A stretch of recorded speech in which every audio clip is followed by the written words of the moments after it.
च्या सुरुवातीला एक महत्त्वाची बातमी आहे। विधान परिषद निवडणुकीसाठी भाजपकडून 5 उमेदवारांची नावे जाहीर झाली आहे। यामध्ये माधवी नाईक, संजय भेंडे, विवेक कोल्हे, प्रमोद जठार, सुनील कर्जतकर यांना उमेदवारी देण्यात आली आहे। विधान परिषद निवडणुकीसाठी 12 मे रोजी मतदान आणि निकाल लागणार आहे।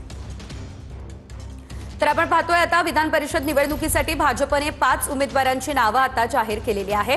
12 मे रोजी मतदान आणि निकालही लागणार आहे। कुणाकुणाची नावे आहेत, भाजपकडून कुणाकुणाला उमेदवारी दिली जाते बघूयात। विवेक कोल्हे, माधवी नाईक, प्रमोद जठार, संजय भेंडे आणि सुनील कर्जतकर। आदरणीय नरेंद्रजी मोदी साहेबांच्या नेतृत्वाखाली देश बदलतो आहे आणि युवा शक्ती भक्कमपणे आदरणीय मोदी साहेबांच्या नेतृत्वाखाली भारतीय जनता पार्टीच्या विचारांनी त्या ठिकाणी प्रेरित होऊन काम करते आहे। एका पद्धतीने मी म्हणतो तरुणासोबत एक भारतीय जनता पार्टीचा कार्यकर्ता म्हणून देखील ही संधी मोठी आहे आणि निश्चितपणाने याचं पूर्ण न्याय देण्याचं काम मी माझ्या कारकिर्दीमध्ये करेल एवढंच मी आपल्याला या निमित्ताने सांगतो।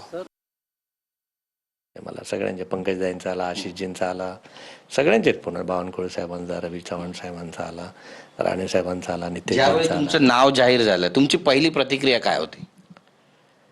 प्रतिक्रिया अशी काय नव्हती की एक असं वाटत होतं की कोकणातली पुन्हा एकदा संधी मिळेल का नाही मिळेल अशा मनस्थितीत होतो। परंतु मला माहीत होतं पक्षाचं आपल्याकडे लक्ष आहे आणि देवेंद्रजी असतील, चव्हाण साहेब असतील, सगळ्यांचं लक्ष होतं। त्यामुळे असं वाटत होतं की यावेळेला संधी मिळेल असं। जो जुना कार्यकर्ता आहे, जो इतका जीवाचं रान करतो, त्याला भाजप सुद्धा त्याच्यावर तितकंच लक्ष ठेवतो, हे तुमच्या माध्यमातून अधोरेखित झालं। हा पण असं काही मी एकटाच नाही आहे ना, जीवाचे रान करणार। आनंदाचे अश्रू हे बघून मला खूप आनंद होतो मॅडम। खूप खूप शुभेच्छा तुमच्या मनापासून। इतके वर्ष मी संघटनेमध्ये काम करतात महामंत्री म्हणून, कधी तुमची तक्रार नाही, पक्षाने तुम्हाला योग्य जी सन्मान दिलेला आहे, काय सांगाल? नाही, तक्रार करण्याचा तर काही प्रश्नच नाही। भारतीय जनता पक्षाने आत्तापर्यंत मला खूप संधी दिलेली आहे।